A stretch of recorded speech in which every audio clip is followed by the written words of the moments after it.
आपको क्या लगता है राहुल गांधी पिछले 10 साल से लगातार अडानी अंबानी के पीछे क्यों पड़े हैं? हालांकि अब अंबानी का नाम नहीं लिया जाता, लेकिन फिर भी राहुल गांधी के निशाने पर अडानी क्यों है? और ऐसा भी नहीं है कि राहुल गांधी जैसे बालक बुद्धि के दिमाग में ऐसी खुराफात चले। दरअसल ये उपज है भारत विरोधी एजेंडे की, जो नहीं चाहता कि भारत सुपर पावर बन जाए।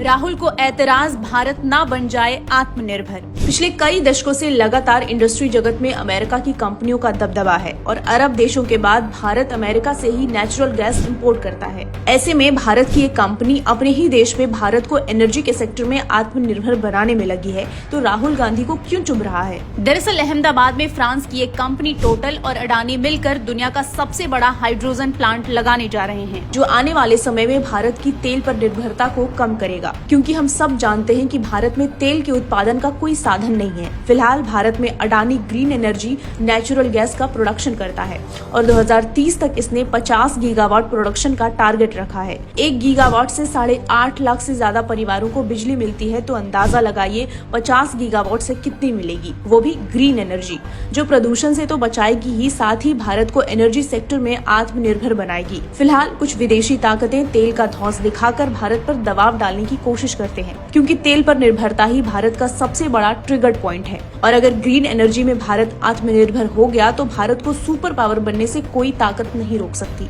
हाल ही में आपने देखा होगा कि कैसे अडानी ग्रीन एनर्जी ने बांग्लादेश में बिजली की कटौती कर दी थी। सोचिए एनर्जी का हब बनने से भारत कितना ताकतवर बन जाएगा। जिस तरह भारत आज डीप स्टेट का शिकार हो रहा है, पिछले 20-30 दशक तक चीन भी इसका शिकार था, जब डीप स्टेट ने चीन में लगने वाली इंडस्ट्री के खिलाफ कैंपेन चलाया था, जैसे कि चीन सस्ते लेबर करवाता है। लेकिन आज जब वो ग्रीन एनर्जी पोर्ट्स एक्सपोर्ट में आत्मनिर्भर हो गया, तो विदेशी ताकतों की हिम्मत नहीं कि वो चीन पर दबाव बनाए। चीन की नानी याद दिला रहे अडानी। अपने बयानों से राहुल गांधी तो कई बार साबित कर चुके हैं कि वो चीन के कितने बड़े फैन हैं, और वो कहते हैं ना, दुश्मन का दुश्मन दोस्त होता है। इसीलिए राहुल गांधी की तरह ही चीन भी अडानी के पीछे पड़ा है। दोनों की वजह भी एक ही है, भारत की तरक्की को रोकना। फिलहाल इंडियन ओशन में चीन के शिप की दादागिरी चलती है, क्योंकि चीन के पास भारी संख्या में पोर्ट्स और मदर पोर्ट्स है, और चीन ये सोचकर बैठा है कि वो भारत के आस पड़ोस वाले देशों के पोर्ट्स में निवेश कर उसे हथिया ले। लेकिन फिलहाल पोर्ट्स का कॉन्ट्रैक्ट भारतीय कंपनी की झोली में गिर रहे हैं। अभी कंपनी के पास इजराइल, श्रीलंका, इंडोनेशिया, तंजानिया और ऑस्ट्रेलिया के पोर्ट्स हैं। इन पोर्ट्स के बनने से समंदर में भारत का दबदबा तो बढ़ेगा ही, साथ ही नेवी को काफी मदद मिलेगी। लेकिन ये बात राहुल गांधी हजम नहीं कर पाए।